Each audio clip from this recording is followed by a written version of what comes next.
Vous pensiez qu'immigrer au Canada était déjà compliqué? Attendez d'entendre ça. Voilà une phrase qui doit sûrement faire monter la tension. Ne vous inquiétez pas, on va éclaircir tout ça ensemble. Aujourd'hui, on plonge dans les nouvelles mesures d'immigration annoncées par le ministre canadien Mark Miller. Mais avant de commencer, petite question pour vous. Selon vous, quel est le pourcentage de travailleurs étrangers temporaires que le Canada souhaite réduire dans les 3 prochaines années? 5%, 10% ou 20%? Donnez votre réponse en commentaire et je vous révélerai la réponse à la fin de cette vidéo. Alors, vous êtes prêts pour l'aventure? Attachez vos ceintures. Le gouvernement canadien a décidé de serrer un peu la vis en matière d'immigration. Et oui, il ne s'agit plus d'un long fleuve tranquille pour ceux qui espéraient profiter des programmes de travailleurs étrangers temporaires ou des permis post-diplôme. Désormais, le Canada veut recentrer ses efforts sur les Canadiens eux-mêmes. On parle de réduire le nombre de permis de travail temporaires, surtout pour les étudiants internationaux, de durcir les critères d'éligibilité et de mettre l'accent sur des compétences spécifiques. En gros, ça ne sera pas aussi simple de venir poser ses valises ici. Petite anecdote. Saviez-vous que l'un des plus gros défis pour les étudiants internationaux au Canada n'est pas les études, mais le logement? Eh oui, de nombreux étudiants peinent à trouver un logement abordable, surtout dans les grandes villes comme Toronto ou Vancouver.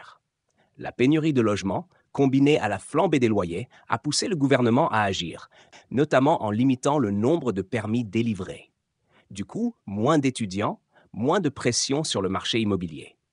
Enfin, c'est l'idée.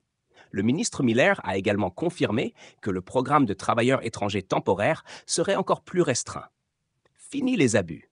Ce programme ne devrait jamais, selon lui, remplacer les travailleurs locaux ou faire baisser les salaires des Canadiens. Résultat, moins de travailleurs étrangers et surtout des conditions beaucoup plus strictes pour les employeurs souhaitant en embaucher. Vous pensez que c'est une mauvaise nouvelle? Pas forcément. C'est une manière de s'assurer que les Canadiens aient la priorité sur les postes disponibles, surtout dans les secteurs où les chômeurs sont encore nombreux. Mais attendez, il y a encore mieux. Les nouvelles règles affectent aussi les permis post-diplôme pour les étudiants internationaux. Dorénavant, seuls ceux qui étudient dans des programmes de master ou de doctorat auront le droit à un permis de travail de 3 ans après leurs études. Les autres devront se contenter de moins, voire rien du tout, si leur niveau d'études n'est pas jugé suffisant. Et oui, c'est du sérieux. Il faut dire que le gouvernement a noté une explosion du nombre de permis de travail pour ses étudiants, ce qui a un impact direct sur le marché du travail. Et, vous l'avez deviné, sur le taux de chômage. Bon à savoir, les étudiants internationaux représentent environ 50% des travailleurs temporaires au Canada. Imaginez un peu l'impact de cette mesure.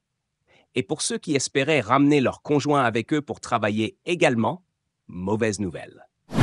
Le gouvernement a annoncé que seuls les conjoints de travailleurs hautement qualifiés, comme des ingénieurs, des scientifiques ou des médecins, auront ce privilège. Alors, quelle sera la suite? Pour les entrepreneurs et les travailleurs qualifiés, il y a encore de nombreuses opportunités. Mais pour ceux qui pensaient pouvoir s'installer facilement via des programmes temporaires, il va falloir réviser vos plans. Heureusement, si vous êtes qualifié dans un domaine en demande, comme la santé ou la construction, vous avez encore une belle carte à jouer. Maintenant, pour ceux qui attendent la réponse à notre question du jour, le Canada prévoit de réduire de 5% le nombre de travailleurs étrangers temporaires dans les 3 prochaines années. Et oui, c'est une stratégie pour mieux contrôler le marché du travail et offrir plus de chances aux Canadiens. Alors, que pensez-vous de ces nouvelles mesures? Est-ce la fin des rêves pour certains ou juste un ajustement nécessaire? N'oubliez pas de consulter les liens dans la description pour plus de détails et de laisser vos commentaires. À très vite pour une nouvelle aventure avec Entreprendre et Voyager.